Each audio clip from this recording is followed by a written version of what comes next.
자, 어디를 볼 거냐면요. 80페이지 보겠습니다. 자, 80페이지 맨 아래쪽에 보시면 직접적 개입 방법이다 해갖고 정부가 직접 그 시장에 들어가서 수요자나 공급자가 돼서 개입하는 형태 있죠. 이런 형태를요 직접적 개입이다 해주는데, 그 중에서 이제 제일 중요한 방식이 오늘 오른쪽에 81페이지 보시면 박스 보니까 토지 구획 정리 사업 있어 없어요? 요거를 우리 공법에서는 환지 방식 해줍니다. 뭐라고요? 환지 방식. 그리고 그 밑에 택지 공영 개발 사업 있죠? 요거를 공법에 따르면 수용 방식 이렇게 표현합니다. 수용 방식. 그다음에 공공토지 비축제도, 요거를 다른 말로 토지은행제도 이렇게 얘기합니다. 뭐라고요? 토지은행제도. 이렇게 해서 세 가지 내용이 그래도 그나마 이제 제일 중요한 내용인데, 먼저 환지 방식과 얘는요 뭐 수용 방식 해줍니다. 수용 방식을 하는데, 아니면 매수 방식 하는데, 요거는 단독으로 물어볼 가능성은 별로 없고 지문에 막 끼어들기도 합니다. 한두 개씩 끼어드니까 정리해둘 필요가 있습니다. 자, 환지 방식은 여기다 이제 주로 이제 도시를 개발하거나 재개발할 때 있죠. 그때 주로 써먹는 기법들인데, 자, 환지 방식은 여기 시행자가 있다. 자, 그러면 시행자는 개발의 주체를 얘기하는데, 여기다 도시를 개발하려고 한다고 치자. 그러면 여기 있는 땅의 소유권을 전부 다 이전을 받습니다. 그리고 요 시행자는 보통 이제 누가 하냐면, 여기 있는 땅 주인들이 있어 없어요? 땅 주인들이 조합을 결성해서 시행합니다. 근데 문제는 이 도시개발이라는 게 공공의 이익과도 직결되는 거죠. 그러니까 토지 소유자하고 지자체가 보통 공동으로 진행하는 게 일반적입니다. 어떠하고요? 공동. 그러면 어쨌거나 전부 다 이전을 받는데, 요거는 실제로 이전받는 게 아니라 형식적으로 이전받는 겁니다. 그러니까 우리 등기부에 보면 이 신탁에 의한 이전 이렇게 나옵니다. 그러니까 믿고 맡겼다는 얘기죠. 그러면 자, 시행자는 시공사 선정해서 이제 택지 조성공사입니다. 택지 조성공사. 그러니까 여기가 이제 다 이전 받았죠. 여기다가 이제 택지 기반시설 공사한다 생각하시면 돼요. 도로 같은 거 딱 깔아야 되겠네요. 그다음에 상수도 하수도 다 해야 되겠죠. 전기 같은 거 다 집어넣어야 됩니다. 요즘에는. 그다음에 이제 학교 부지라든가 공원 부지 남겨놔야 되죠. 이렇게 하는 걸요 택지 조성공사한다 이렇게 얘기합니다. 그런 다음에 남는 땅들 있죠. 남는 땅들을 원래의 소유자한테 되돌려주는 이런 형태입니다. 이런 형태를요 환지 방식 해줍니다. 그러면 만약에 갑이라는 사람이 이만한 땅을 갖고 있었다. 그러면 이 땅 주고 다른 땅을 돌려받아야 될 거 아닙니까? 그때 똑같은 크기의 땅을 받을래나요? 그건 아니라는 얘기입니다. 왜냐하면 종전에 논 밭이었을 거 아닙니까? 지금은 건물 지을 수 있는 비싼 땅으로 바뀌었죠. 그러니까 요만큼 좀 작은 땅을 받습니다. 이걸 뭐라고요? 환지다 해줍니다. 종전 땅 주고 다른 땅이 돌아왔다는 얘기죠. 돌아올 환자 써서 환지라는 겁니다. 결국은 종전 토지 가격들이 있을 거 아닙니까? 거기에 비례해서 이제 나눠준다 생각하시면 돼요. 그러면 한 사람당 이만큼 남았어요? 안 남았어요? 남았죠. 요거는 이제 보류지라고 해서 거의 대부분은 이제 공공시설 용지 있죠. 요로 들어간 땅들입니다. 근데 이러한 택지 조성공사 하려면 3천억, 5천억, 수천억이 들어갈 거 아닙니까? 요거를 무슨 수로 해결합니까? 요거는 이제 보류지 중에 일부는 소위 채비지라고 해서 요 땅 팔아서 해결하겠다는 얘기죠. 이런 식으로 진행하는 걸요 환지 방식 해줍니다. 뭐라고요? 환지 방식. 근데 거기에 비해서 자, 수용 방식은 여기다 이제 도시를 개발하겠다. 그러면 시행자는 주로 지자체가 주도적으로 합니다. 주도적으로 여기 있는 땅을 전부 다 이전을 받는데, 요거 이전은 형식적으로 이전하는 게 아니라 실제로 이전하는 겁니다. 소위 막 전면 매수한다 해갖고 처음에는 뭐 협의 매수한다 이렇게 하지만 사실은요 처음부터 보상금 다 책정해서 다 쫓아버리는 겁니다. 상당히 소유권의 침해 가능성이 높습니다. 고려 때부터 살았던 고향에서 쫓겨나는 거 아닙니까? 상당히 문제가 됩니다. 어쨌거나 이제 전부 다 이전을 받았다. 그러면 택지 조성공사입니다. 이렇게 조성공사한 다음에 요 남는 땅 있죠? 요 남는 땅들을 요거를 주로 이제 건설사한테 매각하는 이런 형태입니다. 건설사 주로. 그러면 건설사가 이런 데다가 아파트도 지을 수 있고 상가도 지을 수 있죠. 이렇게 진행하는데, 만약에 갑이라는 사람이 이만한 땅을 갖고 있었다. 그러면 이전한 다음에 다른 땅을 받나요? 이거는 이제 보상금 받고 쫓겨나는 겁니다. 나중에 이제 여기 이 동네 들어오고 싶으면 이 아파트 사서 들어와야 되겠네요. 알겠죠? 이런 형태인데, 자, 이거 수용 방식이라는 겁니다. 여기에서 간혹가다 이제 장단점을 물어보기도 하는데 한번 읽어볼게요. 거기에 일단 토지구획정리 사업의 장점은 공영개발에 비하여 소유권은 존중해줍니다. 어쨌거나 이 땅 주고 근처에 있는 다른 땅을 받는 거죠. 쫓겨나는 건 아니잖아요. 그래서 그리고 또한 장점에 사업 주체의 사업비 부담이 작다는 얘기죠. 얘는 처음에 이제 수용하려면 5조, 10조가 있어야 될 거 아닙니까? 얘는 뭐 그런 건 없겠네요. 사업비 부담 작다. 그럼 단점을 볼게요. 얘는 채비지를 많이 매각하게 되면 공공용지 확보하기가 곤란할 수 있죠. 그러니까 자 보세요.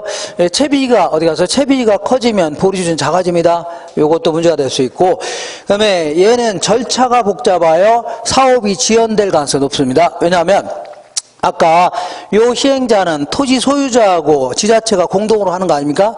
그러면 지자체 입장에서는 도로 같은 게 컸으면 좋아요, 작았으면 좋아요? 컸으면 좋겠죠. 공원도 컸으면. 근데 토지 소유자는 지들이 가져가는 땅이 컸으면 좋겠죠. 그러니까 이 이해가 상충될 수밖에 없는 겁니다. 그러다 보니까 사업이 자꾸 지연될 가능성이 높아집니다. 그 다음에 자 불공정한 환지로 형평성에 문제가 될 수 있죠. 보통 이제 토지 소유자 조합장을 선출해 갖고 뭐 하는데 조합장들이 각종 불법적인 뭐 환지 같은 걸 많이 합니다. 이것도 상당히 문제가 됩니다. 그 다음에 이번에는 택지 공영개발 사업의 장점을 보니까 아무래도 공공용지 확보하기가 쉽고 사업이 신속하다는 얘기죠. 요거는 보상금을 줄 때까지만 고통이 좀 따르지, 어쨌거나 보상금 지급이 끝났다 그러면 그때부터는 일사천리로 진행하는 겁니다. 그 지들 맘대로 공원도 문장 크게 지을 수 있죠. 동탄 신도시 같은 데 보면 중앙에 센트럴파크라고 있는데 무지막지하게 큽니다. 이것도 알아서 하는 거 아닙니까? 이렇게. 그 다음에 거기 토지 구획정리 사업보다 개발이익 환수가 가능하다. 충분한. 그러니까 얘는 이 땅 주고 다른 땅을 받는 거 아닙니까? 그러니까 여기에는 개발이익이 남을 수도 있는 겁니다. 근데 요거는 보상금 주고 쫓아버리는 거죠. 그러니까 개발이익을 다 국가가 가져가는 겁니다. 다 누가 가져간다고요? 국가가 다 가져가는 겁니다. 이렇게. 그 다음에 거기 보시면 단점을 볼게요. 토지 소유권의 침해 가능성이 굉장히 크다는 얘기죠. 그래서 고려 때부터 살아왔던 고향에서 쫓겨내는 겁니다. 쫓아내버리는 겁니다. 아무래도 소유권의 침해 가능성이 크고, 그 다음에 초기에 5조, 10조 있어야 되죠. 보상금 주려면. 그러니까 사업비 부담도 크고, 그 다음에 누구는 보상금 많이 주고 누구 적게 주고 이거 문제가 될 수 있죠. 그러니까 합리적인 보상금 산정이 매우 곤란하다 그런 얘기입니다. 아주 힘들다는 얘기입니다. 자, 이렇게 정리하시고 그 다음에 이번에 이런 얘기를 해볼게요. 자, 토지은행제도라고 있는데 이걸 공공토지 비축제도 이렇게 얘기합니다. 요거는 현재 토지주택공사에서 토지은행이라는 회계계정 있죠. 요거 두고서 현재 관리하고 있습니다. 그래서 요거는 지금 당장 뭐 도시를 만들겠다, 신도시 만들겠다, 아니면 도로를 깔겠다, 공원을 만들겠다 이게 아닙니다. 먼 미래에 공공시설 용지를 미리미리 땅가격 쌀 때 사놓겠다는 얘기죠. 이렇게 해서 미리미리 구입해놓고 있겠다는 얘기입니다. 그리고 먼 미래에 땅이 부족할 수 있죠. 그러면 서로 이용하려다 보니까 땅 가격이 급등할 수 있어서 아주 토지시장이 불안전할 수 있죠. 그러니까 미리 땅을 사놓고 있다가 적절할 때 풀겠다는 얘기입니다. 이거예요. 그러니까 토지 수급 불균형을 해결하기 위해서 미리미리 땅을 구입해놓고 있겠다는 얘기죠. 그리고 이런 걸요, 토지은행제도 해줍니다. 뭐라고요? 토지은행제도. 요거는, 그 두 번째 줄에 토지주택공사에서 현재 토지은행 계정을 통해서 현재 관리하고 있습니다. 이거 물어본 적 있습니다. 지자체에서 시행하고 있다. 이게 틀린 겁니다. 누가 시행하고 있다고요? 토지주택공사에서 시행하고 있다. 이렇게 하셔야 돼요. 알겠죠? 이렇게. 그러면 요거의 장점은 3번 볼게요.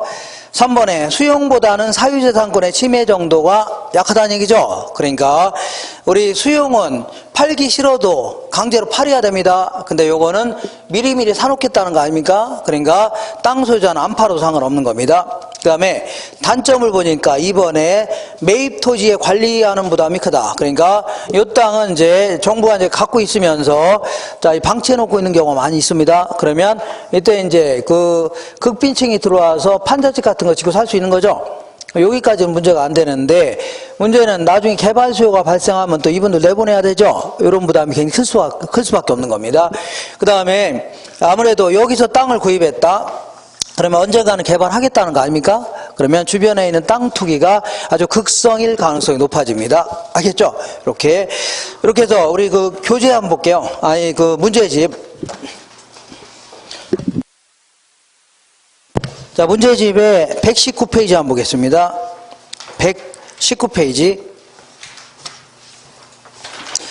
119페이지 찾으셨나요?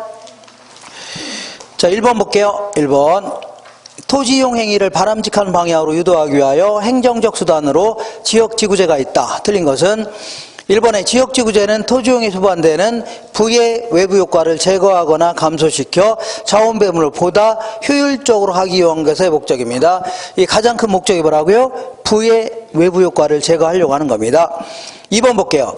단기적으로 오염부담의 경감은 기대 수익을 그만큼 높여주므로 그 지역에 대한 수요가 증가하고 아울러 주택 가치가 올라갑니다. 수요가 증가하니까 가치가 올라가죠. 맞습니다. 세 번째, 토지의 효율적인 이용을 통하여 세대 간의 형평성을 높일 수 있다고 했죠. 우리 후손한테 잘 보일 수가 있다는 얘기입니다. 4번에 지역지구제 실시는 재산상의 형평성에 문제가 생길 수 있다고 했죠. 소유자 간에 누구는 손해보게 하고 누구는 이득보게 하는 게 이게 문제가 됩니다. 지역지구제 실시에서 문제가 되는 것은 사전적 독점이 아니고 사후적 독점이다.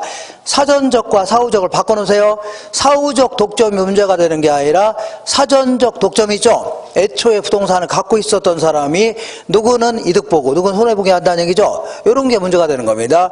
나중에 구입한 사람들은 뭐 자기가 뭐 비싸게 구입한 싸게 구입한 그거는 뭐 그 시세대로 구입한 거니까 그건 문제가 안 됩니다. 그 다음에 한 장 넘겨볼게요. 4번 볼게요. 4번. 다음 설명 중 틀린 것은 개발권 양도제도란 개발 제한으로 인하여 규제되는 보전적에서 발생하는 토지 소유자의 손실을 보전하기 위한 제도이다. 이 지역에 있는 사람들의 손실 있죠? 이걸 보전하기 위한 제도입니다. 다른 조건이 일정할 때 정부가 임대료 한도를 시장 균형 임대료보다 높게 설정하면 초과 수요가 발생하여 임대부동산에 부족 현상이 초래된다. 이건 잠시 후에 하겠지만 일단 높게 설정하면 아무런 효과가 없습니다. 뭐라고요? 아무런. 지금 현재 임대료가 50만 원인데 니네들 70만 원 이상 받지 말아라 하면은 이미 50만 원 받고 있는 거죠? 아무런 효과가 없는 겁니다. 낮게 설정해야 어떤 효과가 있는 겁니다. 3번의 헨리 조지는 토지세를 제외한 다른 모든 조세를 없애고 정부의 재정은 토지세만으로 충당하려는 토지 단일세를 주장했다는 얘기죠. 요거는 뭐 다들 아실 겁니다. 그 다음 주에 한번 할 겁니다. 4번의 공공토지 비축제도는 요걸 얘기하는데 정부가 토지를 매입한 후에 보유하고 있다가 적절한 때에 이를 매각하거나 공공용으로 쓰겠다는 얘기죠. 맞는 표현입니다. 5번 볼게요. 부동산 개발에서 토지 수용 방식의 문제점 중 하나는 토지 매입과 보상 과정에서 발생하는 사업 시행자와 피수용자 사이의 갈등이죠. 보상금을 많이 받은 사람은 가만히 있지만 보상금을 적게 받은 사람은 가만히 있지 않아요? 가만히 있지 않겠죠? 이런 갈등이 문제가 될 수 있는 겁니다. 한 장 넘겨볼게요. 6번. 자, 토지은행제도에 대한 설명으로 틀린 것은 공공이 장래에 필요한 토지를 미리 확보하여 보유하겠다는 얘기죠. 맞고 토지를 선매를 통하여 미리 구입하는 걸 여기선 선매라는 겁니다. 선매를 통하여 장래에 필요한 공공시설 용지를 적기에 저렴한 수수로 공급할 수도 있겠죠. 맞는 겁니다. 개인 등에 의한 무질서하고 무계획적인 토지 개발을 막을 수 있어서 효과적인 도시계획 목표 달성에 기여할 수 있죠. 그냥 방치해 놓게 되면 지들 마음대로 엉망으로 개발할 수 있는데 정부가 모조리 구입해 놓고 있다가 적절한 때 개발 수요에 맞게끔 풀게 되면 아무래도 도시를 적절하게 도시계획 목표를 달성할 수 있다는 얘기입니다. 4번에 적절한 투기방지 대책 없이 대량으로 토지를 매입할 경우에 집가 상승이 유발될 수도 있어 없어요? 있죠. 많은 겁니다. 그 다음에 토지 양도 의사 표시가 전제된다는 점에서 토지 수용제도보다 토지 소유자의 사적 권리를 침해하는 정도가 크다가 아니라 얘는 안 팔아도 된다고 했죠. 그러니까 사적 권리 침해 정도가 작다 해줘야 돼요. 크다가 아니라 뭐라고요? 작다. 이렇게. 자, 다른 것들은 나중에 몇 번이고 할 겁니다.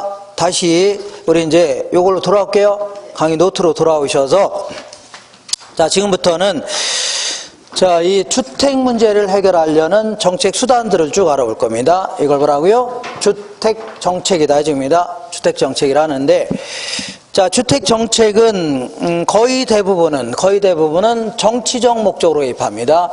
다시 말하면 극빈층들도 인간답게 살 수 있는 길을 좀 열어주겠다는 얘기죠. 이런 측면에서 개입하는 게 거의 대부분입니다. 이렇게. 자, 여기에는 임대와 관련된 정책, 그 다음에 뭐라고요? 분양과 관련된 정책, 이렇게 나눌 수 있는데, 우리 교재를 한번 확인할게요. 먼저 82페이지 보시면 먼저 임대와 관련된 정책 중에 맨 아래 보니까 임대료 규제 있어 없어요? 있죠. 그리고 한 장 넘기시면 84페이지에 임대료 보조 있죠. 요거 하고 오른쪽에 85페이지에 중간에 공공임대주택 공급 있죠. 요 세 놈은 임대와 관련된 정책입니다. 그리고 86페이지 보니까 위쪽에 분양가 규제와 분양가 자율화 있죠. 그거하고 오른쪽에 선분양제도, 후분양제도 있죠. 요거는 분양 관련된 정책입니다. 이렇게 해서 다시 한번 쭉 한번 살펴볼게요.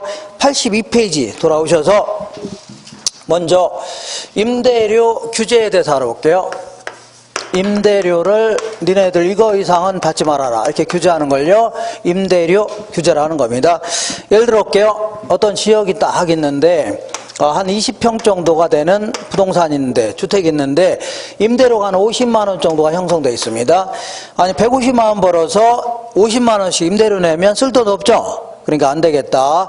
니네들 20만원 이상은 받지 말아라. 이렇게 하는 걸요. 임대료 규제. 혹은 임대료 상한제. 상한이라는 게 뭐냐면, 이거 이상 올라가면 안 됩니다. 최대한 여기까지만 올라가라 하는 걸요 상한제라는 겁니다. 이런 걸 뭐라고요? 임대료 규제라는데, 그러면 이렇게 50만 원 받다가 20만 원 이상 못 받게 하니까 사람들은 임대사업 하려고 안 하려고요? 안 하려고 할 거 아닙니까? 돈도 안 되고 뭐하러 합니까? 다 상가로 임대하거나 이런 거 하려고 하죠. 임대사업도 안 하려고 할 겁니다. 처음부터. 그러면서 점점 요 지역에는 임대주택량이 점점 줄어들기 시작합니다. 다 때려치니까. 그잖아요?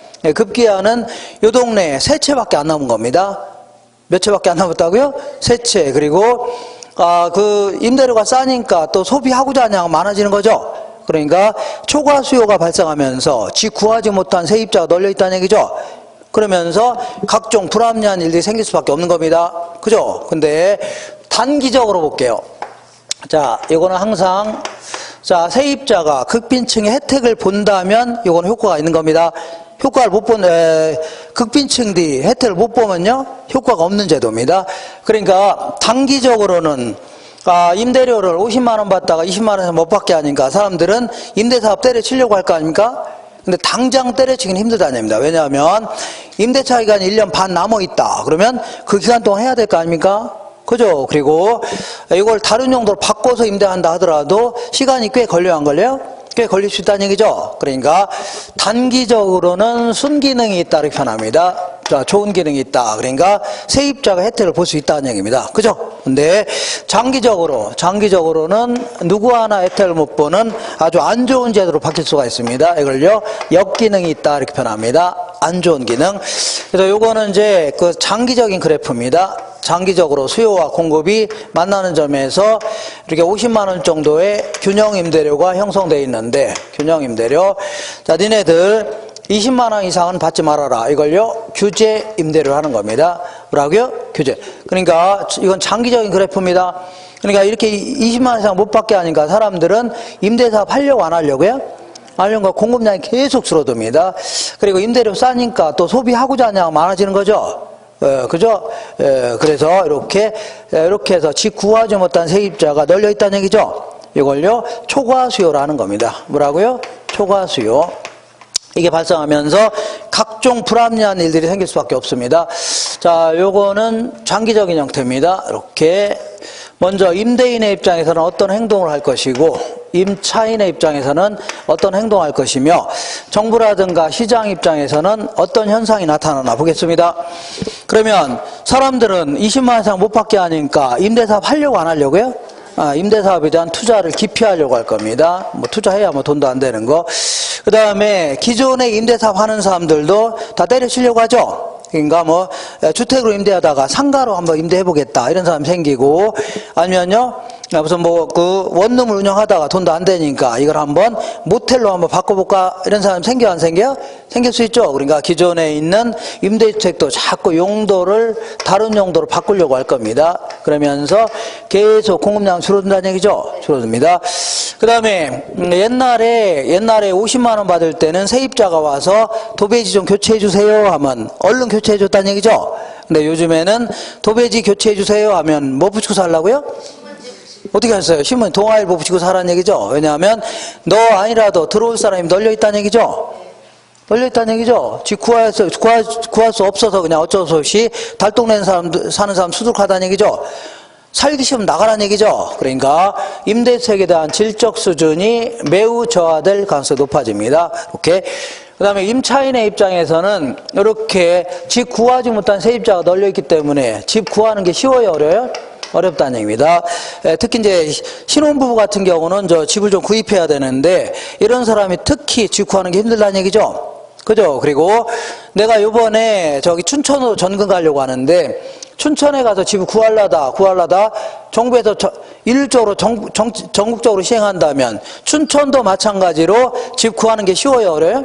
어려울 수 있죠. 그러니까 구하다 못 구해서 여기서 막 출퇴근을 할 수도 있겠네요. 그러다 보니까 이 주거 이동이 아주 감소될 수밖에 없는 겁니다.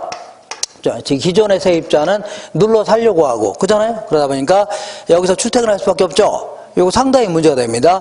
왜냐하면 한두 사람이 여기서 차 끌고 왔다 갔다 한다. 그러면 이거는 개인의 문제지만 많은 사람들이 차 끌고 왔다 갔다 한다는 얘기죠. 이거는 그 사회 전체의 문제가 될 수 있는 겁니다. 왜냐하면 사회적 손실로 이어지는 거죠, 전체적으로. 그리고 특히 대도시 같은 경우는 아침 저녁으로 혼잡 비용 같은 거 있죠. 요거 만만치 않게 커질 수 있는 겁니다. 이렇게. 그다음에 요번에 이제 실수요 목적으로 집을 구하려는 사람 입장에서도 자, 20만 원이면 임대료 싸요, 비싸요? 싸죠. 그러니까 어떻게 하다 집 구할 수 있는 사람 입장에서도 내 식구 기준으로 한 20평이면 충분한데 에라 50평짜리 빌려서 인간하게 살아보자는 얘기죠. 이렇게 과소비가 생길 가능성도 매우 농후합니다. 이것도 일종의 시장 실패로 이어지는 겁니다. 정부라든 시장 입장에서는 그전에는 그 임대사업 하는 사람이 많았어요, 적었어요? 많았죠. 근데 지금 다 때려친 사람이 굉장히 많기 때문에 소득세 수입이 국세인 소득세 수입이 급감할 가능성이 높아집니다. 그래서 정부를 꾸려나가는 것도 힘들 수 있다는 얘기죠. 그리고 요번에 춘천에 가서 집을 구하지 못한 사람이 집주인을 살짝 불러서 내가 계약서에는 20만 원 써드릴게요. 그 대신 몰래 30만 원 더 드릴 테니까 기존의 세입자 내보내고 내가 살게요 할 수 있죠. 이런 식으로 불법적인 암시장이 형성될 가능성이 매우 농후합니다. 그죠? 그러니까 이 건내 20만 원 이상 못 받게 했더니 몰래 50만 원에 거래하고 있다는 얘기죠. 이런 게 이중가격 형성되면서 시장이 엉망이 될 가능성이 높아집니다. 자, 그리고 거기 요 박스 바로 밑에 보니까 추가 정리라고 해서 추가 정리 찾으셨나요? 자, 우리 이런 거 기억나시나 모르겠는데 이렇게 이게 이제 한날 자주 봐야 되지 안 보면 자꾸 헷갈립니다. 자, 이런 식으로 이렇게 수요 곡선이 이렇게 급한 형태로 그린 걸 뭐라고요? 탄력적이라는 겁니다. 이렇게 완만한 형태 그린 걸요? 이런 걸 비탄력적, 이런 거 뭐라고요? 탄력적. 그 다음에 이렇게 공곡선도 이렇게 급한 형태로 그린 걸요? 비탄력적. 이렇게 완만한 형태 그린 걸요? 탄력적이라는 겁니다. 그러면 이게 50만 원이라고 치자. 너무 비싸다는 얘기죠? 니네들 20만 원 이상 받지 말아라. 그러면 이만큼이 뭐가요? 초과 수요가 되는 겁니다. 그죠? 근데 이 경우 볼게요. 이게 50만 원인데 너무 비싸죠? 니네들 이거 이상 받지 말아라 하니까 이만큼이 뭐가 돼요? 초과 수요가 되는 겁니다. 무슨 수요라고요? 이게 왜 이렇게 되냐면 자, 탄력적이라는 게 뭐냐면 임대료가 싸니까 소비량이 임대료가 싸지니까 20만 원 이상 못 받게 하니까 공급량이 팍 줄었다는 얘기죠. 그 다음에 임대료가 싸니까 소비량 팍 늘었다는 얘기죠. 그러니까 초과수요가 커지는 거 아닙니까? 얘는 거의 안 줄어들고 거의 안 늘었다는 얘기죠. 그렇지 않나요? 그래서 그러니까 추가 정리의 기억번에 수요 공급의 가격 탄력성이 클수록 초과 수요보는 커진다는 얘기죠. 그리고 여기서 가장 크게 문제가 되는 것은 사람들이 장기적으로 임대사 팔려고 안 하려고요? 안 하려고 하는 게 문제가 되는 겁니다. 근데 이 경우에는 거의 안 줄었죠. 임대료가 싸더라도 거의 안 줄었죠. 조금밖에. 이럴 경우는 정부 정책 효과가 굉장히 커질 수밖에 없는 겁니다. 이렇게. 그러니까 주택 공급의 가격 탄력성이 비탄력적이라는 얘기는 자, 임대료가 하락하니까 공급량이 거의 안 줄어들었다는 얘기죠. 크게 줄은 걸요 탄력적, 거의 안 줄어드는 걸요 비탄력적. 이러면 시행 효과는 커지는 겁니다. 아니, 공급량이 크게 줄어드는 게 문제가 되는 거죠. 거의 안 줄어든다면 아주 정책 효과는 커지는 겁니다. 이 지역이 사람들은 임대사 그대로 하고 있다는 얘기죠. 그잖아요. 거의 안 줄어들었다면. 그러면 20만 원만 내고 살 수 있으니까 아주 큰 효과가 있다는 얘기입니다. 한 장 넘겨볼게요. 이번에는 자, 그러니까 임대료 규제는 단기적으로는 아주 효과가 있지만 장기적으로는 누구 하나 혜택을 못 보는 안 좋은 제도로 바뀔 수가 있습니다. 그래서 안 되겠다. 임대료를 우리가 공짜로 주겠다는 걸요 임대료 보조라는 겁니다. 뭐라고요? 임대료 보조. 자, 임대료 보조에는 크게 이제 두 가지 형태가 있는데 우리 같은 소비자들한테 이걸 지원해 줄 수도 있고 공급자한테 지원해 줄 수 있습니다. 여기서 말하는 공급자는 건설업자를 얘기합니다. 건설업자. 그러면 소비자한테 지원해 주는 것은 이렇게 볼게요. 임대료가 한 40만 원 정도 형성되어 있는데 이 극빈층을 선정해서 한 가구당 한 30만 원 정도를 좀 지원해 주겠다. 아니면요 보조해 주겠다. 이런 걸 뭐라고요? 소비자 보조라는 겁니다. 그 다음에 공급자 보조는 건설업자를 좀 지원해 주겠다. 그런 얘기입니다. 어떤 건설사가 아파트 한 동 지을 때 100억 들어간다고 치자. 뭐라고요? 100억 들어가는데 아파트 지어서 우리나라 같은 경우는 8년 이상을 임대사업 하고자 한다면 이걸요 준공공임대아파트라고 해서 정부에서 상당히 좀 지원해 줍니다. 그죠? 근데 예를 들어서 8년 이상 임대사업 하고자 한다면 정부에서 한 동 지을 때마다 50억 정도를 지원해 준다고 치자. 가정해 보는 겁니다. 이렇게 한 거 뭐라고요? 공급자 보조라는 겁니다. 그러면 이거 약간 좀 까탈스러운데 자, 그러면 소비자한테 지원해 주는 경우에 자, 원래는 40만 원 냈었는데 지금은 자, 30만 원을 지원해 줘야 안 해요? 30만 원 지원해 줬죠? 그러면 똑같은 크기의 집을 지금 뭐 현재는 내 돈은 얼마만 있으면 돼요? 10만 원 있어도 되는 거 아닙니까? 맞죠? 그 전에 40만 원 내다가 30만 원 지원해 줬죠? 그럼 내 돈 나가는 거 얼마예요? 10만 원 아닙니까? 다른 재화에 비해서 굉장히 싸진 효과가 있습니다. 그래서 다른 재화를 덜 소비하고 이걸 더 많이 소비할 수 있죠? 이걸요 대체 효과라는 겁니다. 무슨 효과라고요? 대체. 그리고 자, 이 옛날하고 지금하고 다른 재화나 이 재화나 똑같은 양을 소비한다 하더라도 30만 원 지원해줘야 안 해줘? 지원 받았으니까 30만 원 남아요, 안 남아요? 남쪽 소득이 증가된 효과가 나타납니다. 그래서 이걸 뭐라고요? 소득 효과다. 이것 때문에 임대차익에 대한 소비량이 증가합니다. 뭐가 증가한다고요? 소비량이 증가하는 게 일반적이에요. 아시죠? 그러면 이게 이제 주된 목적입니다. 정부에서 임대료를 지원해 주는 이유는 지금 10평, 12평 너무 열악해요. 열악하지 않아요? 열악하니까 좀 넓은 집에 살아야 됩니다. 좋은 집. 그리고 달동네 이런 거 좀 없애려고 달동네 너무 주거환경 안 좋죠? 깨끗한 동네 가서 살아야 됩니다. 아시죠? 이게 주된 목적입니다. 이게 주된 목적인데 어떤 사람은 이런 사람도 있겠네요. 어떤 사람은 나는 30만 원 지원해줘도 지금 살고 있는 집이면 충분하다. 그래서 자 충분하다는 얘기죠? 그죠? 그러면 충분하면은 이 사람은 30만 원 남아요? 안 남아요? 더 큰 거 소비할 필요도 없이 이거면 충분하다는 얘기죠. 달동네가 난 너무 좋답니다. 그러면 너무 인간적이고 좋다는 얘기죠. 그럼 30만 남아요, 안 남아요? 남으니까 이 사람이 자 공짜로 준 거라고 이거를 갖다 버리진 않겠죠. 그러니까 시장 가서 다른 재화를 구입하려고 할 겁니다. 그러니까 시장 전체에서는 타 재화의 소비량이 전체적으로는 증가하는 게 일반적입니다. 알겠죠? 그러면 타 재화의 소비량이 증가하는 게 뭐렇게 중요한 거냐? 타 재화의 소비량이 증가하면 다른 기업들도 좋아요, 안 좋아요? 좋을 거 아닙니까? 그럼 경제가 자꾸 좋아진다는 얘기죠. 이거 좋은 제도입니다.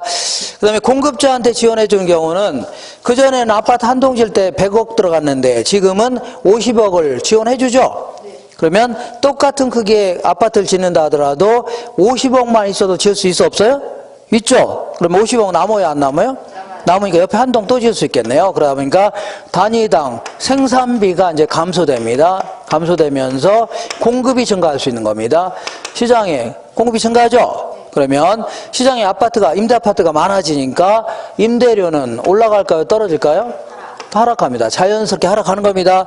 물량이 많아지면, 임대 아파트가 많아지면 임대료는 자연스럽게 하락합니다. 알겠죠? 그러면 결과적으로 자, 이 세입자 혜택을 볼 거 아니냐는 얘기입니다. 임차인이. 근데 요거는 소비자한테 지원해 줄 경우는 얘들이 가고 싶은 데가 사는 데죠. 근데 공급자한테 지원해 줄 경우는 이것들이 지원 데가 살아야 될 거 아닙니까? 애들 학교도 멀고 이런 데 지원했다는 얘기죠. 그럼 아무래도 주거지 선택의 자유를 보장받긴 곤란하다는 얘기죠. 이런 좀 단점이 있겠네요. 우리가 일반적으로 임대 보조하면 주로 이제 무슨 보조를 주로 얘기하냐면 소비자 보조를 주로 얘기합니다. 어떤 보조라고요? 소비자 보조. 별 말이 없이 그냥 임대료 보조하면 주로 이제 소비자 보조를 주로 얘기하는데 이 정책 효과를 조금 자세히 알아보겠습니다. 이렇게 이것도 단기적인 효과, 장기적 효과 나눠볼게요. 그럼 단기적으로는 대체 효과, 소득 효과 때문에 임대주택에 대한 수요가 증가할 수 있겠네요. 증가할 수 있죠? 갑자기 수요가 증가하니까 임대료가 막 올라갈 수 있죠. 더 큰 거 막 소비하려다 보니까 막 임대료가 막 올라갈 수 있죠. 그런다고 해서 공급량을 갑자기 늘릴 수 있나요?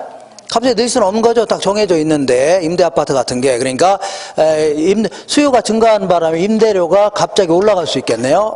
이거 상당히 문제네요. 왜 문제냐면 이 건에 30만 원 지원해줬더니 임대료가 고스란히 올랐죠.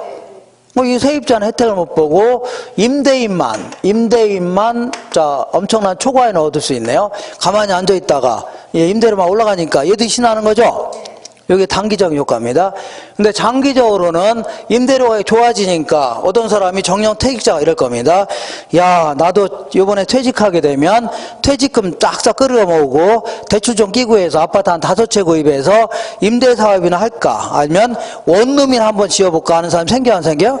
계속 생긴다는 얘기입니다. 그래서 장기적으로는 공급이 증가하기 시작합니다. 임대주택의 물량이 늘어나기 시작한다는 얘기죠. 그러면 임대주택의 물량이 늘어나면 임대료가 올라가요? 떨어져요? 떨어지기 시작하죠? 그죠? 그럼 올라갔다 내려온 거 아닙니까? 그러면 임대인의 초과이는 없어지는 거죠? 그죠? 그러니까 올라갔다 내려왔고, 원래로 돌아왔죠? 그 다음에 30만원 지원 받았으니까 누가 혜택을 본다고요? 세입자가 혜택을 보는 겁니다. 자, 그 다음에 이 임대료 이렇게 지원해 주는 방법은 크게 이제 가격 보조라는 게 있고, 뭐가 있어요?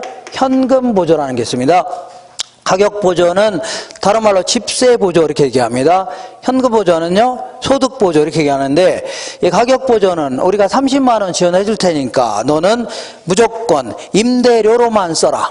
뭐로 쓰라고요? 임대료로만 사용해라. 너 임대료 안 냈다가는 우리가 집주인한테 직접 주겠다 할 수 있죠? 이렇게 하는 거라고요? 가격 보조라는 겁니다. 그 다음에 현금 보조는요, 너 임대료 써도 상관없고 다른 용도로 써도 상관없다는 얘기죠? 이렇게 하는 걸요? 현금 보조라는 겁니다. 그러면 정부 정책 효과는 뭐가 크다고요? 가격 보조가 큰 겁니다. 이렇게 지원해주는 가장 큰 이유는 달동네 같은 거 있죠? 요거 좀 없애려고 하는 겁니다. 너무 빈부격차가 심한 거 아닙니까? 그러니까 좀 좋은 동네가 살아는 얘기 아닙니까? 이런 게 가장 큰 목적입니다. 그리고 또한 10평, 12평 너무 막 좁고 열악하죠? 그잖아요? 더 큰 집 가서 살아는 얘기 아닙니까? 이런 게 가장 주된 목적입니다. 그러니까 자꾸 임대료로 쓰게 하게끔 하는 게 정부 정책 효과는 큽니다. 그죠? 근데 어떤 사람은 나는 30만 원 지원받으면 지금 당장 애가 좀 수술해야 되는데 수술비가 없다는 얘기죠? 요걸로써 좀 낙이겠네요. 요번에 애가 대학교 들어갔는데 학비가 부족하다는 얘기죠? 요거로 좀 쓰겠다는 얘기죠? 그러니까 소비자 효용 측면에서는 자기가 쓰고 싶은 거 쓰게끔 하는 거 있죠? 요게 훨씬 더 뭐라고요? 그 바람직하다는 얘기입니다.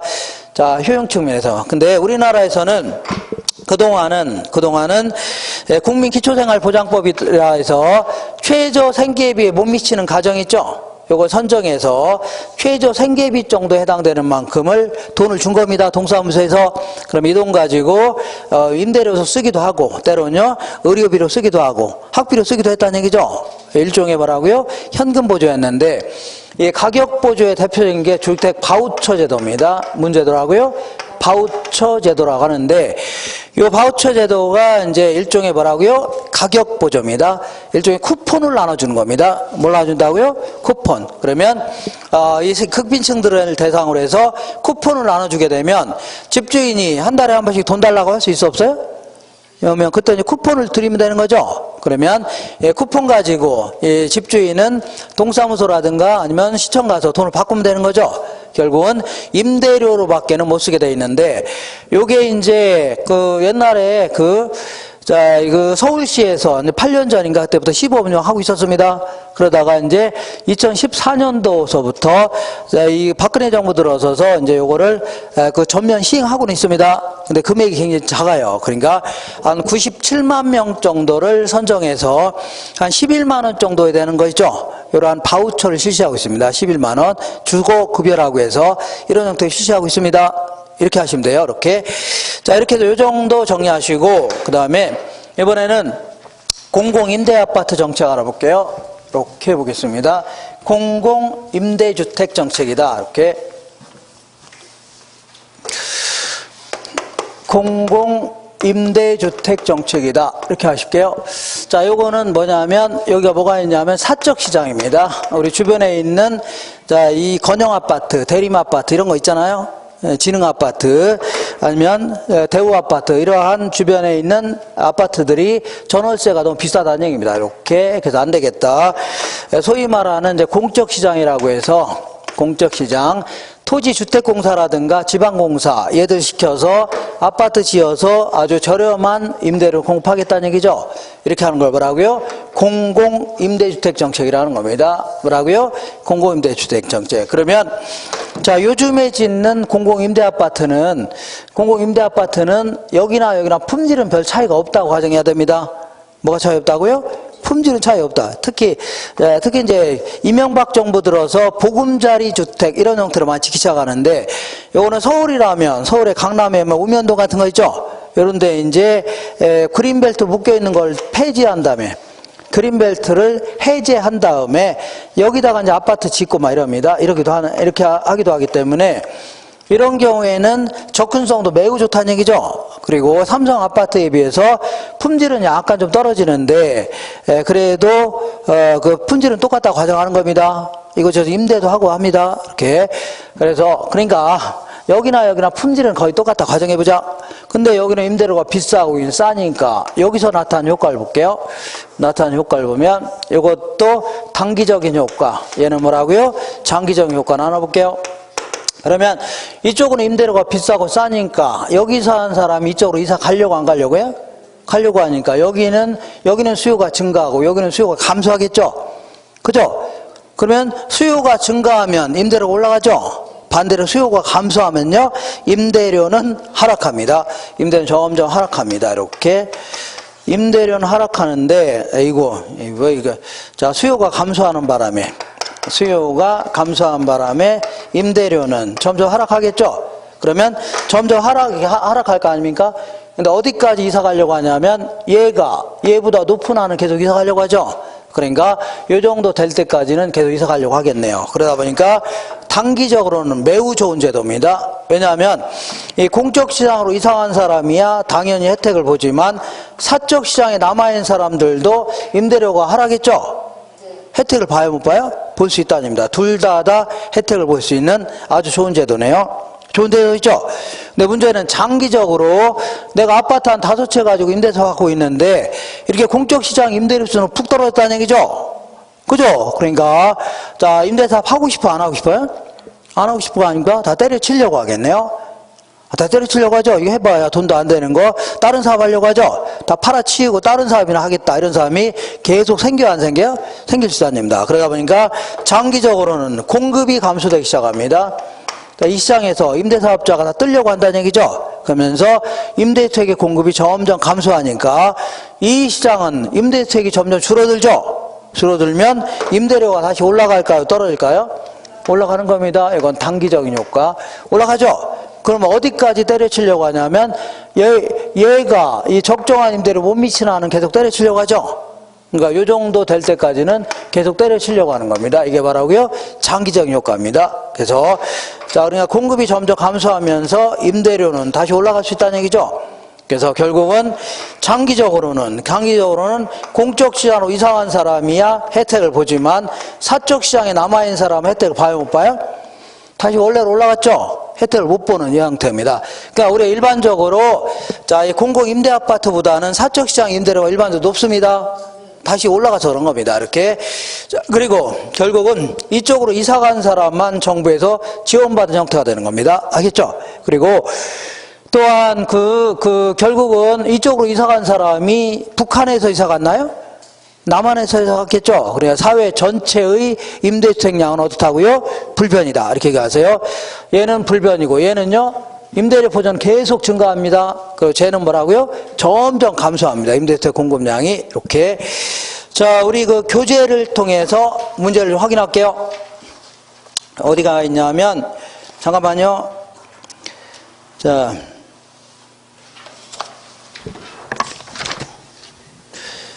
교재 A 어디냐면, 자, 129페이지 볼게요.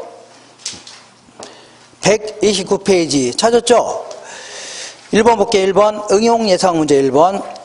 정부에서 시장 가격보다 낮게 임대료를 규제했을 때 장기적으로 나타나는 현상 중 옳은 것은 몇 개인가? 129페이지에 1번입니다. 맞죠? 그러면 임대세계 초과 공급 상태가 지속되는 게 아니라 초과 수요 상태가 지속됩니다. 즉 구하지 못한 세입자가 널려 있고, 임차인의 주거 이동이 활발한 게 아니라 주거 이동이 감소된다. 주거 이동이 뭐라고요? 감소된다. 세 번째, 시장 가격보다 높게 규제할 경우에 시장에서는 가격과 수량에 아무런 변화가 없다는 얘기죠. 자, 지금 50만 원 받는 게 너무 비싸니까 니네들 20만 원 이상 못 받게 하니까 어떤 효과가 있는데, 니네들 80만 원 이상 받지 말아라. 그럼 이미 50만 원 받고 있어 없어요? 받고 있으니까 아무런 효과가 없는 겁니다. 아무런. 그냥 그대로입니다. 이렇게. 기급법 맞는 겁니다. 장기에는 시장 가격이 안정되어질 수가 있다 아니라, 자, 불안정한 시장이 되는 겁니다. 암시장이 형성되는 겁니다. 뭐라고요? 암시장. 그 다음에 신규 임차인의 지불 임대료는 기존 임차인보다 낮아지는 게 아니라 어쨌거나 암시장 가격 지불해야 되죠. 그러니까 높아진다 해줘야 돼요. 뭐라고요? 높아진다. 자, 암시장 가격을 지불해야 되니까 뭐라고요? 높아진다. 그 다음에 주택의 서비스 수준은요, 개선되는 게 아니라 저하될 것이다. 그러니까 신문지 부수하려고 했죠? 저하될 것이다. 하나 넘겨보겠습니다. 자, 3번 볼게요. 3번.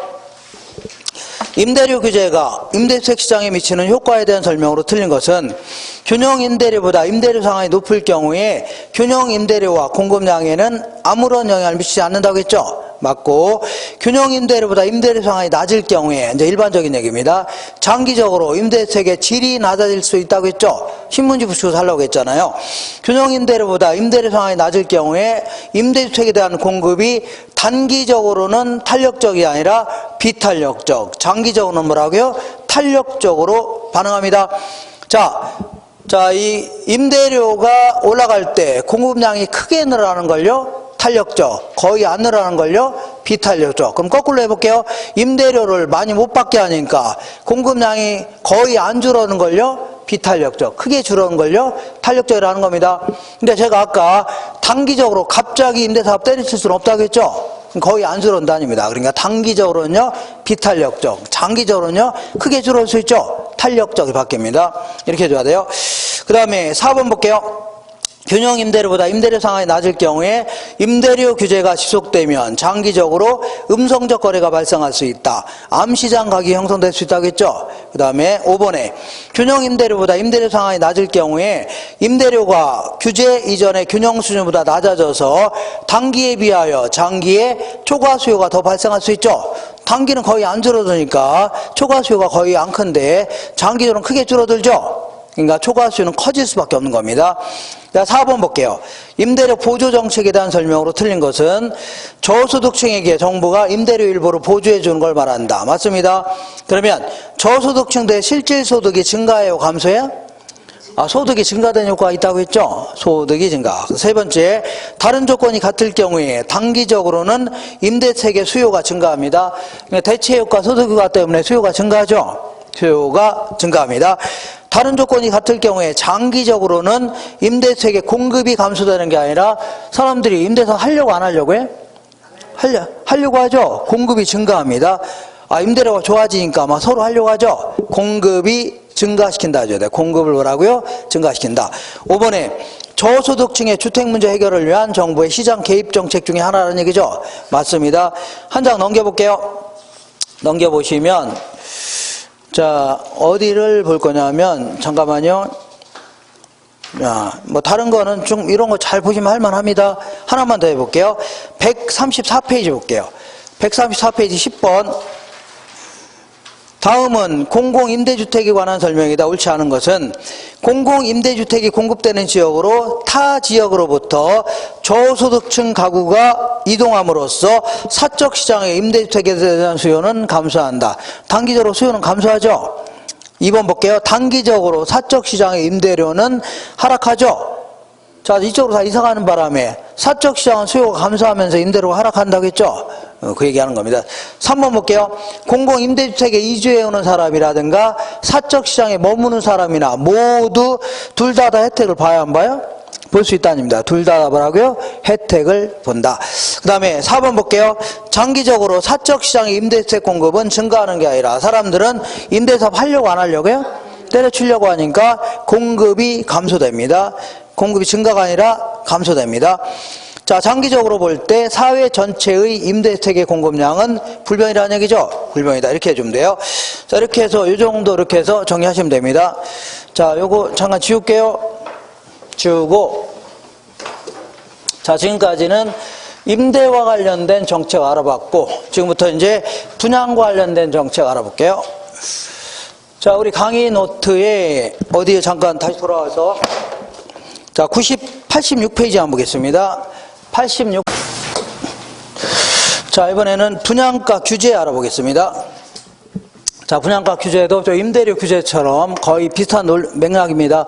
어느 지역에 한 평당 분양가가 한 1,000만 원 정도 형성되어 있는데, 자, 이거 너무 비싸다는 얘기죠? 그래서 안 되겠다. 니네들, 자, 한 평당 20만 원 이상, 20만 원이 아니라 700만 원 이상 받지 말아라. 이렇게 하는 걸 뭐라고요? 이거를 분양가 규제다. 분양가 규제. 아니면 이거 이상 받지 말라는 얘기죠? 이거 올라가면 돼요? 안 돼요? 안 됩니다. 이걸요, 분양가 상한제다. 줍니다. 분양가 뭐라고요? 상한제. 자, 이렇게 하게 되면 어떤 효과가 있나 그런 얘기입니다. 그러면 요거는 이제 극빈층들이 집 사기가 용이하게끔 지원해주겠다 그런 얘기 아닙니까? 그죠? 이 사람들 위한 제도인데, 문제는 집이 한 5채가 있는 자가 있다. 이 사람도 집값 싸니까 나도 한번 사겠다는 얘기죠? 그죠? 근데 자기 이름 앞으로는 뭐 청약 조건이 안 맞으니까 뭐 사돈의 8촌 명의로, 친구 명의로, 와이프 명의로, 아니면요 뭐 달려들 가능성이 높죠. 그러니까 아주 투기가 아주 극성일 가능성이 매우 농후합니다. 투기가 뭐라고요? 극성일 가능성이 매우 농후하다 그런 얘기입니다. 자, 그러다 보니까 투기가 아주 극성이니까, 자, 분양 현장에는 막 줄라랍이 서 있는 거 아닙니까? 그죠? 그러면 결국은 추첨을 통해서든 어쨌거나 당첨자를 가려내야겠죠? 그렇게 해서. 자, 그리고 이 건설사 입장에서는 이거 700만 원 받아서는 돈이 돼야 안 돼요? 돈도 안 되니까 아파트 안 지으려고 하겠네요. 상가나 짓지, 이거 뭐하러 짓습니까? 그죠? 그러니까 신규 주택 공급이 감소될 가능성이 높아집니다. 이렇게. 자, 그러다 보니까 시장에는, 자, 보세요. 시장에는 이렇게 주택들이 있는데, 이게 오래된 주택들은 철거되고 여기에 새롭게 지어지는 주택이 들어와야 될 거 아닙니까? 맞죠? 근데 오래된 주택들은 철거되고 새로 지어지는 거는 거의 없다는 얘기, 별로 없다는 얘기죠? 그죠? 그러다 보니까 기존 주택에 대한 수요만 계속 증가할 수밖에 없네요. 기존 주택에 대한 수요만 증가하니까 기존 주택 가격만 계속 올라갈 수밖에 없네요. 그러면 자, 이 아주 분양가를 규제했더니 결국 당첨된 몇몇 사람 있죠? 이런 사람만 혜택을 보고, 이런 사람은 로또 복권에 당첨된 겁니다. 근데 남아있는 사람들은 기존에 있는 가격만 계속 올라간다는 얘기죠? 그죠? 그럼 집 사기가 더 힘들어질 수밖에 없네요. 그죠? 이렇게. 그 다음에, 야, 좋다. 700만 원 받기로 하고 아파트 짓겠다. 짓는데, 이 고급 자재를 갖다 썼다가는 아주 망하기 딱 좋죠? 그러니까 중국산 싸구려 자재 이런 거 갖다 지어야 될 가능성이 높아집니다. 분양주택의 질적 수준이 매우 저하될 가능성이 높아집니다. 그리고 도심 한복판에 또 지었다가는 아주 망하려고 작정한 거죠. 그러니까 저기 산 밑에 이런 데다가 나홀 아파트 이런 거 지어야 될 가능성이 높아집니다. 그러니까 아주 토지용 자체가 아주 비효율적으로 진행될 가능성이 매우 농후합니다. 그 다음에 요번에 실수요 목적으로 집을 구입하는 사람 입장이라 하더라도 내 식구 기준으로 한 20평이면 충분하죠. 근데 분양가 싸니까 에라 모르겠다. 이번 기회에 50평짜리 한번 사서 인간답게 살아보자는 얘기죠. 그러니까 자, 쓸데없이 과소비가 생길 가능성도 매우 농후합니다. 자, 그러다 보니까 결국 당첨된 몇몇 사람들, 이런 사람만 혜택을 보고 투기꾼이라 좋아하는 거고, 나머지 사람들은요, 오히려 기존 주택가격만 올라가는 거죠. 그러면서 집 사는 게 더 힘들어질 수 있다는 얘기입니다. 상당히 불합리한 제도인데, 그래서 안 되겠다. 분양가를 이렇게 니네들 맘대로 받아봐라. 이렇게 시장 기능에 맡기는 걸 뭐라고요? 분양가 자유화 해줄게요. 분양가 뭐라고요? 자유화. 그러면 이렇게 하게 되면 이렇게 안 좋은 현상은 다 없어질 겁니다. 그러면 분양가 자유화가 훨씬 더 좋은 제도가 아니냐 이렇게 생각하는 것은 너무 성급하다는 얘기죠. 왜냐하면 이 경우에는 일단 분양가 자체가 높아요, 낮아요? 분양가 자체가 높을 거 아닙니까? 그러니까 집살 엄두가 안 나는 겁니다. 이 경우에는 그래도 잘하면 당첨되면 들어갈 수도 있는 거죠. 그잖아요? 그리고 정부가 투기꾼을 막 근절한다는 차원에서 이 분양권 자체를 가지고 양도하는 건 엄격히 딱지 가지고 이 양도하는 건 엄격히 금지시키는 겁니다. 그리고 입주한 이후에도 한 5년 동안은 못 팔게 하거나 이렇게 할 수 있죠. 그러면 많은 극빈층도 집 살 수 있는 기회가 얻어질 겁니다. 근데 이 경우에는 아예 처음부터 분양가 높죠. 이것도 문제가 되고, 그 다음에 얘는 이제 소형 평수를 지어서 저소득층을 상대로 했다가는 분양이 안 될 가능성이 높아집니다. 왜냐하면 저소득층들은 집값 비싸면 못 사는 거죠. 그죠? 그러니까 아예 처음부터 대형 평수 위주로 해서 고소득층을 상대로 할 가능성이 높아집니다. 그리고 고소득층 같은 경우에는 간단한 예로 항상 압구정동에다가 중국에서 가져온 미국코트 있죠? 요거를 10만 원 붙였더니 팔려요, 안 팔려요? 안 팔립니다. 거의 1,000만 원, 2,000만 원 붙여야 막 뭐라고요? 예약이 막 들어오는 겁니다. 아예 처음부터 그냥 그 대형 평수로 해서 초호화판 있죠? 요걸 해갖고 누굴 상대로 한다고요? 고소득층을 상대로 하는 게 훨씬 더 잘 팔립니다. 이런 사람들은 그런데 살아야 남들보다는 초상위계층이다. 이렇게 하면서 과시하면서 다니는 거죠. 오히려 잘 팔린다는 얘기입니다. 그러니까 어떤 제도가 훨씬 더 훌륭한 제도다, 안 좋은 제도다 일률적으로 말 수 없는 겁니다. 시대와 장소에 따라서 이렇게 정부가 개입할 수도 있고 때로는요 시장 기능에 맡길 수 있다는 얘기죠. 이렇게 하시면 돼요. 자, 오른쪽 보겠습니다. 87페이지에 선분양 제도가 있고 뭐가 있어요? 후분양 제도 이런 게 있는데 이렇게 선분양제도, 얘는요, 후분양제도, 이렇게 있는데, 자, 선분양제도는 그냥 완성도 되기 전에 아파트 파는 거 있죠? 이걸 뭐라고요? 선분양제도다. 극단적인 경우는 어떤 사업부지에다가 포크레인 몇 개 딱 갖다 놓고서 이거 분양할 수도 있어, 없어요? 지하철역 앞에다 모델하우스 지어놓고서 막 분양할 수 있죠? 이런 게 일종의 답을 하고요.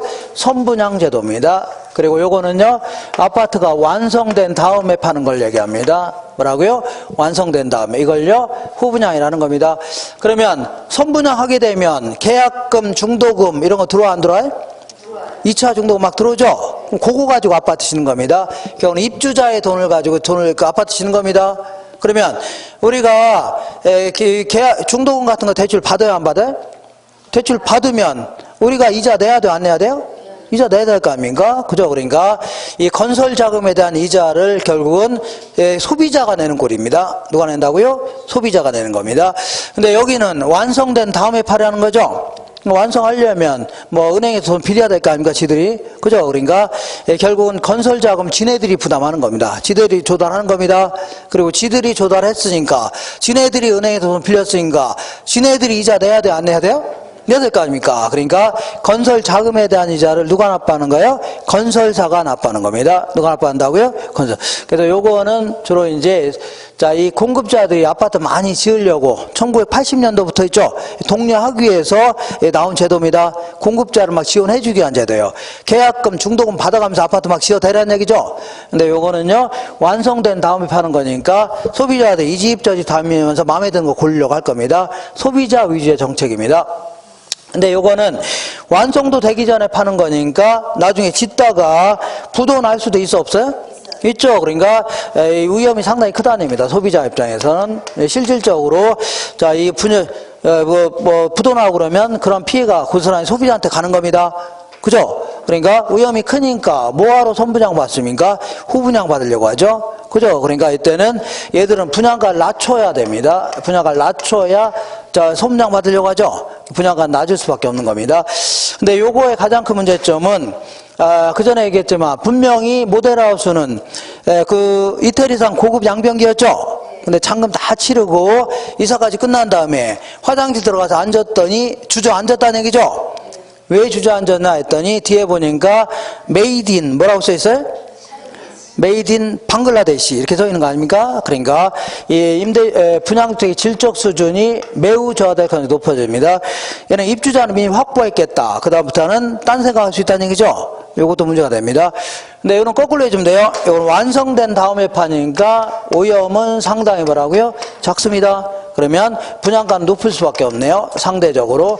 그리고 요거는 아줌마들이 떼거지로 돌아다니면서 이 집 저 집 다니면서 마음에 드는 거 고르려고 하죠. 그러니까 얘네들은 삼성 아파트, 대리점 아파트 뭐 다 다니면서 마음에 드는 거 고르니까 이 건에 지어놨다가 뭐 안 팔릴 가능성도 있습니다. 이거는 다른 건 다 팔렸는데 다른 회사 거는 우리 것만 안 팔릴 수 있다는 얘기죠. 그러니까 이 품질 경쟁이 되게 치열할 수밖에 없습니다. 그러다 보니까 분양주택의 질적 수준이 뭐라고요? 매우 좋을 수밖에 없습니다. 이렇게.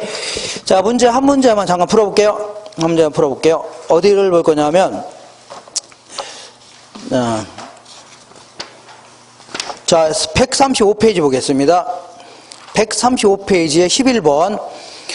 자, 분양가격을 시장가격 이하로 규제하는 분양가 상한제에 대한 설명 중 틀린 것은, 자, 수요의 가격 탄력성이 탄력적일수록 초과 수요량은 더 커지고 공급의 가격 탄력성도요 탄력적이 될수록 초과 수요량이 더 커지는 거죠. 아까하고 똑같은 겁니다. 탄력적이라는 얘기는 자, 그 분양가를 700만 원 못 받게 하니까 공급량 팍 줄어들고 소비량 팍 늘었다는 얘기죠. 이건 초과 수요가 더 커지는 겁니다. 분양가 상한제를 3번 볼게요. 소형주택에만 적용한다면, 그러면 소형주택에만 700만 원 이상 못 받게 한다면 건설사는 소형주택 지으려고 안 지으려고요? 안 짓고 대형주택 지으려고 하죠. 그러니까 소형주택에만 적용하면 소형주택의 공급은 축소되고 오히려요 대형주택 공급은 확대될 수 있다는 얘기죠. 이렇게. 네 번째, 분양가 상한제는 분양가 규제를 통하여 분양가격을 안정시키기 위한 목적으로 시행되고 있다는 얘기죠. 이게 주된 목적인데 여러 가지 문제가 많아서 그렇습니다. 분양주택에 대한 프리미엄이 형성되면, 피가 형성되면 분양권을 불법으로 전배하는 등의 투기가 아주 극성의 가능성이 높아진다는 얘기죠. 자, 지금부터 정확히 제가 5분 있다 들어올 겁니다. 여기다 들어와서 한 20분 내지 20분 정도 끝낼 겁니다. 가지 마세요. 자, 기출문제 풀 겁니다. 기출문제 항상 했잖아요. 똑같이 하는 겁니다. 안 하던 거 하는 거 같네? 좀 이따 5분만 쉬었다 들어올 거예요.